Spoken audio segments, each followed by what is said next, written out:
Welcome back दोस्तों। आज मैं आपके सामने रिसेंटली रिलीज हुई हेड्स एंड टेल्स मूवी का एक्सप्लेनेशन लेकर आया हूँ और एक तेलुगु लैंग्वेज मूवी है जो Z5 प्लेटफॉर्म पे रिलीज हुई थी।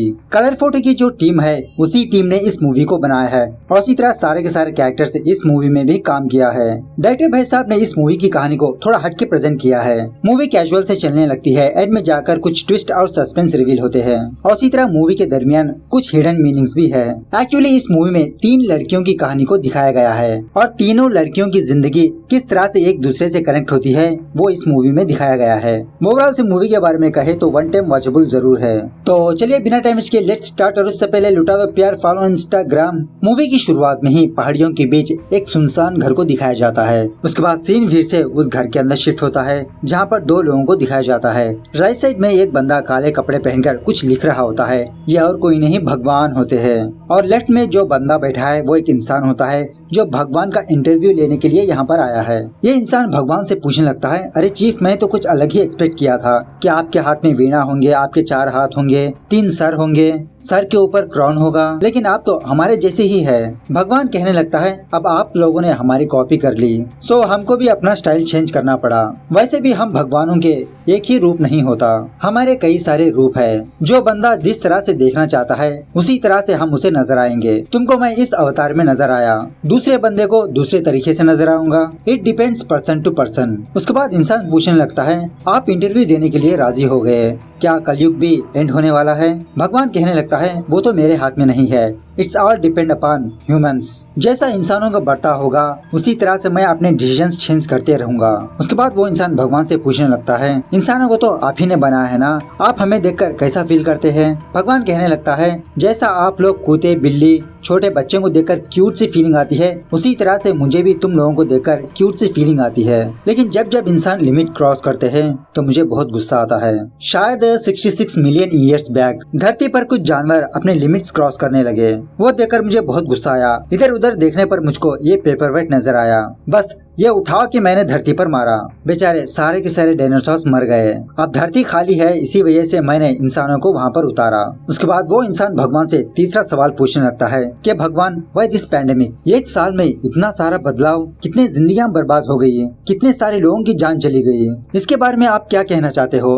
भगवान कहने लगता है, आपने वैक्सीन वगैरह की खोज की है ना, फिलहाल तो उसी से काम चला लो। फिर दोबारा वो इंसान भगवान से यही कहने लगता है, लेकिन फिर भी भगवान 1 साल में इतना सारा बदलाव। भगवान को गुस्सा आकर उस इंसान से कहने लगता है, बदलाव होना चाहिए, बदलाव इज नॉर्मल। यहाँ तुम सालों की बात कर रहे हो, एक दिन में कितने सारी जिंदगियां बदल जाते हैं, क्या तुम्हें पता है? तभी इसी दरमियान में एक बंदा भगवान के पास आता है। भगवान एक पेपर निकालकर उस बंदे को देता है और कहने लगता है, 1 लाख कॉपीज निकालकर नीचे डिलीवरी दे दो। ये देखकर उस इंसान को समझ में आता है कि भगवान 1 लाख लोगों को एक ही तरह की किस्मत लिखा है, लेकिन जीने का तरीका अलग अलग होता है। भगवान उस इंसान से कहने लगता है, तुम लोग एक दूसरे को ना जानते हुए भी कितने सारे लोगों से कनेक्ट होते हो, क्या तुम्हें पता है? ये बात सुनने के बाद उस इंसान को कुछ भी समझ में नहीं आता। भगवान उस इंसान को पीछे वाला हेलमेट लाने के लिए कहता है और उस हेलमेट को लेकर कुछ मंत्र वगैरह पढ़ता है और इस हेलमेट को अपने सर पर रखने के लिए कहता है, क्योंकि भगवान इस आदमी को 3 अलग अलग लड़कियों की कहानी को दिखाने वाला है। वो इंसान उसी तरह से उस हेलमेट को पहन लेता है। तो यहाँ से असली कहानी शुरू होती है। कहानी की शुरुआत में ही प्रवीण नाम के एक बंदे को दिखाया जाता है जो श्रुति नाम की एक लड़की से प्यार करता है और प्रवीण कल श्रुति को प्रपोज करके उसके जवाब का इंतजार करते रहता है। खैर जब श्रुति प्रवीण के ख्यालों में जा रही होती है तभी इसके सामने एक कार आ जाती है और ये कार वाला बंदा श्रुति को डांटने लगता है, क्या देख के नहीं चला सकती? और कार में जो बंदा बैठा है इसका नाम है बुझने वाला दीपक। उसके बाद 2 लड़कियों का इंट्रोडक्शन होता है। इस लड़के का नाम है अनिशा और एक एक्ट्रेस है। दूसरी लड़की का नाम है मंगा जो एक पुलिस कांस्टेबल होती है। फ्रेशअप वगैरह होने के बाद ये दोनों एक दूसरे को कॉल करके अपनी दुख भरी दास्तां एक दूसरे से शेयर करने लगते हैं। एक्चुअली अनिशा की एंगेजमेंट दीपक से हुई है, वही दीपक जो पिछले सीन में दिखाया गया था। अनिशा को एक वेब सीरीज में काम मिला है, उसी काम की वजह से अनिशा बेंगलुरु से हैदराबाद आई है। लेकिन यहाँ पर प्रॉब्लम ये है कि उस वेब सीरीज में इसका कैरेक्टर एक प्रोस्टिट्यूट का है और अनिशा ये कैरेक्टर करना दीपक को पसंद नहीं। अब मंगा के बारे में बात करें तो मंगा का हस्बैंड का नाम है वेंकटेशु जो एक बार में काम करता है। लेकिन वेंकटेशु जिस बार में काम करता है उसी उसी बार का वो एक शीशा तोड़ देता है और इसी की वजह से वेंकटेशु हमेशा मंगा से पैसे मांगते रहता है ताकि वेंकटेशु उस कर्जे को चुकाए। लेकिन मंगा अपने सोने की चेन को अपने पति को देना नहीं चाहती। इस बात में इन दोनों में हमेशा झगड़ा होते रहता है। तभी उसी वक्त मंगा का पति वेंकटेशु अपने घर आता है, जिसकी वजह से ये दोनों अपने फोन को काट देते हैं। वेंकटेशु मंगा से उसकी सोने की चेन मांगता है ताकि वो उस सोने की चेन को गिरवी रख के अपना कर्जा चुकाए, लेकिन मंगा अपने सोने की चेन को देना नहीं चाहती। वहीं दूसरी तरफ दीपक अनिशा के पास आकर उसी रोल के बारे में इससे बहस करने लगता है कि तुम किसी भी हालत में उस कैरेक्टर को मत करना। लेकिन अनिशा कुछ बदलाव चाहती है, कुछ नया करना चाहती है। सो इसी तू मैं के दौरान दीपक अनिशा से ये कहने लगता है, अगर तुमने उस कैरेक्टर को किया तो मैं तुम्हारे मुंह पर एसिड फेंक दूंगा। इस तरह से कहते हुए दीपक वहाँ से चला जाता है और वही मंगा के पास उसका पति भी वहाँ से चला जाता है। और बाद में हमें ये बात पता चलती है कि एक्चुअली मंगा अपनी बहन से बात कर रही थी और अनिशा अपनी एक फ्रेंड से। मतलब यहाँ पर इन दोनों का कन्वर्सेशन इस तरह से दिखाया जाता है, ऑडियंस को ऐसा ही लगता है कि अनिशा और मंगा ये दोनों एक दूसरे से फोन में बात कर रहे थे, हालांकि ये दोनों एक दूसरे को बिल्कुल भी नहीं जानते। अनिशा की फ्रेंड दीपक के बारे में सुनने के बाद अनिशा को एक आइडिया देती है कि वो फौरन पुलिस के पास जाकर दीपक की कंप्लेंट लिखाए, उसके बाद जो कुछ होगा वो पुलिस देख लेगी। इस तरफ प्रवीण श्रुति को कॉल करके उसका जवाब मांगता है। श्रुति प्रवीण से कहने लगती है कि कल सुबह मैं अपना जवाब दूंगी। रात होने के बाद मंगा अपनी ड्यूटी पर आती है। मंगा की हमेशा नाइट ड्यूटी ही होती है और यहाँ पर मंगा का एक मुंह बोला भाई होता है। मंगा अपने हस्बैंड के बारे में इस कांस्टेबल से शेयर करने लगती है कि सुबह में आकर इसका पति इससे झगड़ा किया था। तभी वहाँ पर अनिशा आती है दीपक के खिलाफ कंप्लेंट लिखवाने के लिए। अनिशा को देखते ही मंगा फौरन अनिशा को ड्राइविंग लाइसेंस पूछती है। ड्राइविंग लाइसेंस के नाम पर अनिशा अपना आधार कार्ड निकाल के दिखाती है। खैर हमें क्या लेना देना। अनिशा मंगा और उस कांस्टेबल से दीपक के बारे में बताती है। मंगा अनिशा से कहने लगती है कि पहले तुम पुलिस स्टेशन में जाकर दीपक के खिलाफ कंप्लेंट लिखो, उसके बाद क्या होगा बाद में डिसाइड करेंगे। कंप्लेंट लिखवाने के बाद तुम रात भर पुलिस स्टेशन में रहना होगा। अनिशा कहने लगती है रात भर पुलिस स्टेशन में मैं नहीं रह सकती, कोई दूसरा ऑप्शन है तो बोलो।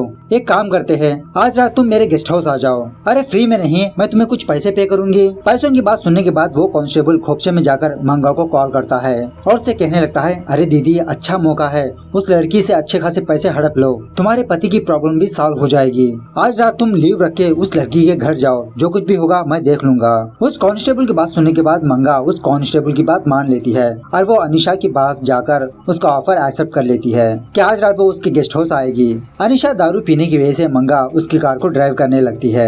खैर दूसरी तरफ श्रुति की माँ बेंगलुरु जाने के लिए अपने कपड़े पैक कर रही होती है और इसी तरह माँ बेटी की बातों से हमें ये बात पता चलती है कि श्रुति अपने फादर को बिल्कुल भी लाइक नहीं करती।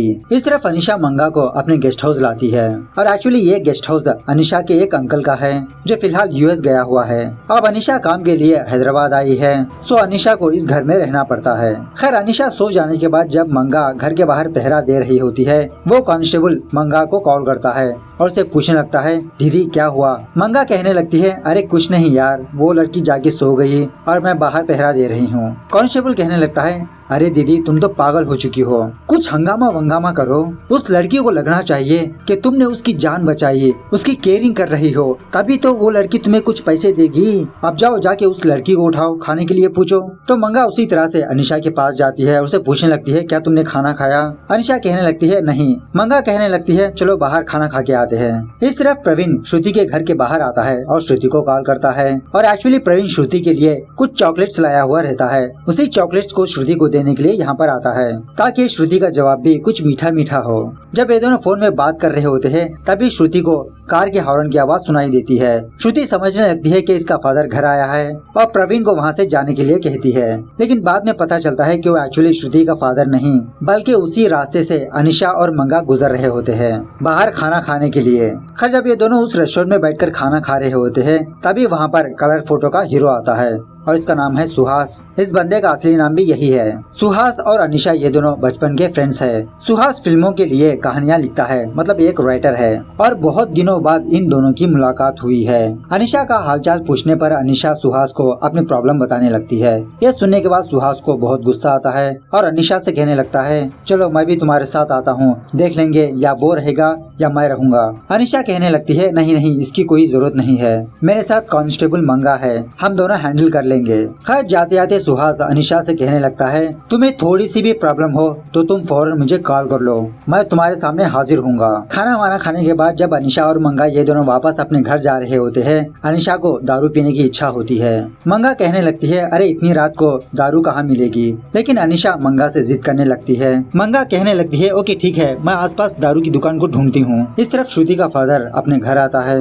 अब श्रुति की माँ जाते जाते श्रुति से कहा था कि जब तुम्हारे पापा आएंगे तब उनको खाना परोसना, तो बेचारी श्रुति ना चाहते हुए भी अपने पापा को खाना परोसने लगती है।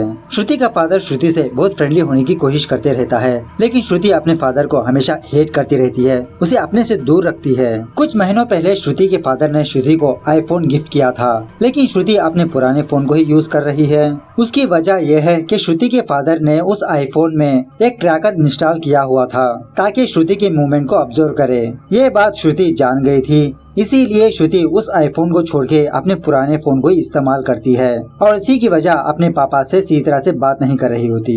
इस तरफ अनिशा और मंगा ये दोनों किसी दारू के शॉप के पास जाकर कुछ दारू खरीद लेते हैं और जब मंगा दारू की बोतलें खरीद रही होती है, वहाँ पर एक बंदा मंगा की फोटो उतारने लगता है। ये देखकर मंगा को डर होने लगता है कि अगर वो बंदा इसके पिक्चर्स को सोशल मीडिया में पब्लिश कर दिया तो इसकी तो इज्जत गई ही गई और ऊपर से इसके पति को पता चले तो इसकी तो खैर ही नहीं।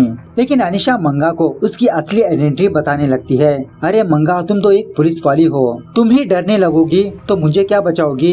तब जाके मंगा को एहसास होता है और मंगा उस लड़के के पास जाकर उस लड़के को बहुत मारने पीटने लगती है और मंगा उस लड़के के फोन को चेक करने पर एक्चुअली मंगा की फोटो नहीं बल्कि अनिशा की फोटो होती है। मतलब वो लड़का अनिशा की फोटो क्लिक किया हुआ रहता है। इसी दरमियान में मंगा का हस्बैंड वेंकटेशु मंगा को कॉल करते रहता है। अनिशा इरिटेशन में आकर मंगा के फोन को बैक सीट में फेंक देती है। उसके बाद ये दोनों वापस अपने घर जाने लगते हैं और यहाँ पर हमें ये बात पता चलती है कि जब अनिशा ने मंगा का फोन पीछे फेंका था, वो फोन अपने आप लिफ्ट हो गया और इन दोनों की सारी बातें वेंकटेशु सुन रहा होता है और वेंकटेशु को पता चल जाती है कि अनिशा कहाँ पर रहती है। खैर घर आने के बाद मंगा अनिशा के घर में VR सेट को देखती है और मंगा ये समझने लगती है कि ये कोई स्विमिंग गूगल्स है। अनिशा आकर मंगा को समझाने लगती है कि एक VR सेट है, मतलब वर्चुअल रियलिटी। उसके बाद अनिशा मंगा को उस VR सेट को पहनाकर उसकी पर्सनल लाइफ के बारे में पूछने लगती है। मंगा की बातों से ये बात पता चलती है कि मंगा अपने पति से बहुत प्यार करती है।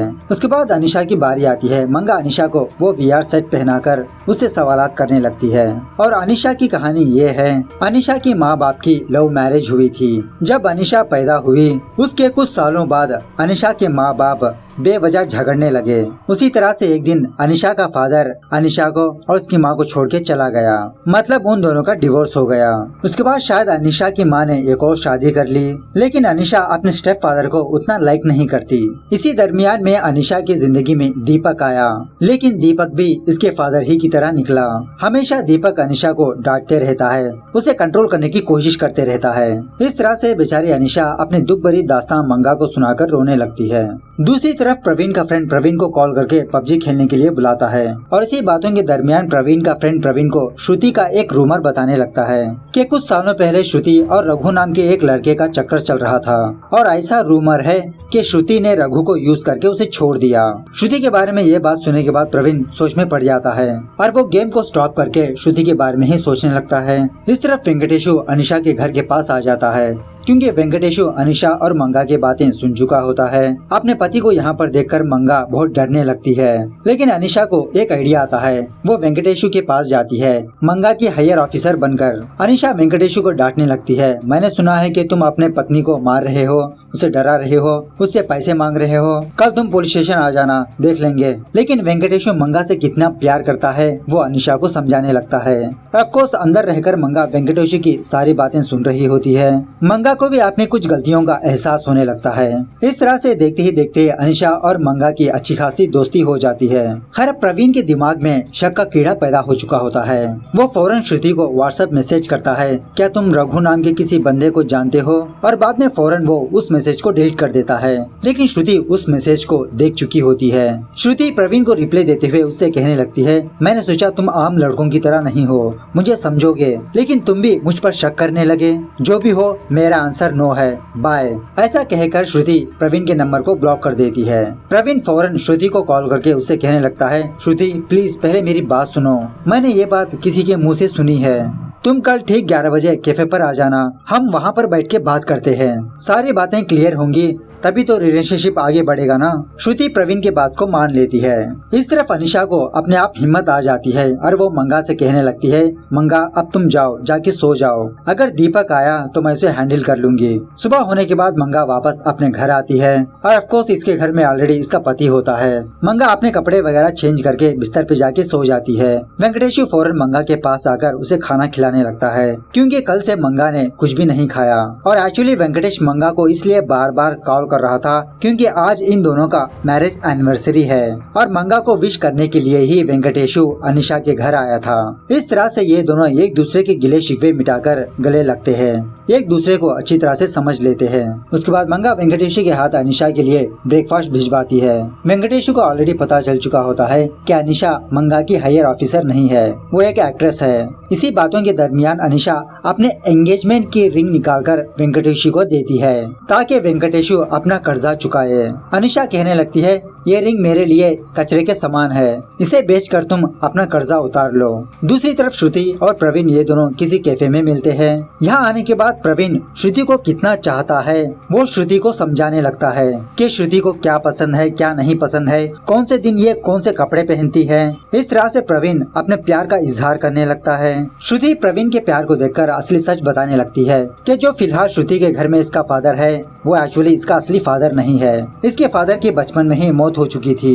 श्रुति की माँ ने अपने ही कोलीग से शादी कर ली और वो बंदा ऑलरेडी डिवोर्स है। श्रुति यही बात रघु नाम के एक बंदे से शेयर की थी। उस वक्त रघु श्रुति को प्रपोज किया था। श्रुति रघु का प्यार ठुकरा दिया था। इसकी वजह से रघु श्रुति को बदनाम कर दिया कि श्रुति कैरेक्टरलेस है वगैरह वगैरह। खैर जो भी हो, फाइनली श्रुति प्रवीण का प्यार एक्सेप्ट कर लेती है। दूसरी तरफ वेंकटेशु उस रिंग को लेकर किसी बंदे के पास जाता है उसे गिरवी रखने के लिए। इस रिंग को देखने के बाद ये बंदा फौरन इस रिंग को पहचान लेता है और वो फौरन अपने बेटे दीपक को बुलाता है। दीपक और उसका फादर वेंकटेशु से पूछने लगते हैं कि ये रिंग कहाँ की है। वेंकटेशु कहने लगता है कि मेरी वाइफ की फ्रेंड ने मुझे ये दिया है। उस लड़की की ऑलरेडी एंगेजमेंट हो चुकी है। उसका मंगेतर ने उसको एसिड डालने की बात की थी, इसीलिए मेरी वाइफ की फ्रेंड अपनी रिंग मुझे दे दी। दीपक के बारे में ये जानने के बाद दीपक के फादर को सारी बात समझ में आती है और दीपक पर गुस्सा होने लगता है। खैर जो भी हो, दीपक का फादर उस रिंग को लेके वेंकटेशु को 50,000 रूपए देता है। दूसरी तरफ अनिशा अपने शूट के लिए चली जाती है, अपने कैरेक्टर की तैयारी करने लगती है। अब चूंकि मंगा और वेंकटेशु का आज मैरिज डे है, ये दोनों मंदिर जाते हैं। उसी वक्त प्रवीण और श्रुति ये दोनों भी टेम्पल जाते हैं। उसके बाद सीन फिर से भगवान के पास शिफ्ट होता है और यहाँ पर हमें कुछ बातें पता चलती है। पहला ये है कि दीपक अनिशा को हरास करने की वजह से वो वेंकटेशु को पैसे देकर अपनी गलती की भरपाई कर दी। दूसरी बात ये है कि अनिशा और श्रुति ये दोनों बहनें हैं। मतलब जब अनिशा के माँ बाप का डिवोर्स हो गया था, अनिशा के फादर ने श्रुति की माँ से शादी कर ली। तीसरी बात यह है कि अनिशा और मंगा की मिलने की वजह से मंगा की जिंदगी संवर गई और इसी तरह अनिशा को हिम्मत आई। दो कायर लड़कियां रात गुजारकर सुबह होने के बाद ये दोनों स्ट्रॉन्ग बन गई, जिसका मतलब ये है कि हमारे जिंदगी में जो कोई इंसान आता है उसकी कोई वजह होती है और हर एक इंसान को एक एक समय पर एक एक सबक मिलता है। धीरे धीरे उसकी मेच्योरिटी अनलॉक होती रहती है, चाहे वो दूसरे बंदे की वजह से हो या बंदे की वजह से हो या कोई इंसिडेंट की वजह से हो। फिर उसके बाद ये इंसान भगवान से एक छोटी सी रिक्वेस्ट करने लगता है, मैं ये देखना चाहता हूँ कि 1 साल के बाद इन तीनों लड़कियाँ किस हालत में होंगी। भगवान कहने लगता है नहीं, ये हो नहीं सकता, वक्त के साथ हम छेड़खानी नहीं कर सकते। लेकिन वो इंसान भगवान से जिद करने लगता है। भगवान इस इंसान से एक शर्त रखता है, वो ये है कि इस इंटरव्यू को कुछ सालों तक पोस्टपोन कर दे। तो वो इंसान राजी होकर फिर से उस हेलमेट को पहन लेता है और ये इंसान उन तीनों लड़कियों की जिंदगी देखकर शॉक में रह जाता है और भगवान से पूछने लगता है, ये क्या भगवान, आपने उस लड़की को बेवजह ऐसे कैसे मार दिया। भगवान कहने लगता है, लाइफ इज ए थ्रेड, उस लड़की का टाइम हो गया तो मैंने उसको अपने पास बुलवा लिया। और किस लड़की की जान गई ये हमें सेकंड पार्ट में देखने को मिलेगा इन द ईयर ऑफ 2022। मतलब इसका दूसरा पार्ट भी आने वाला है। तो खैर मूवी कैसे लगी कमेंट करके बताना जरूर। मिलते हैं अगली वीडियो में, तब तक take care, bye bye, see you soon.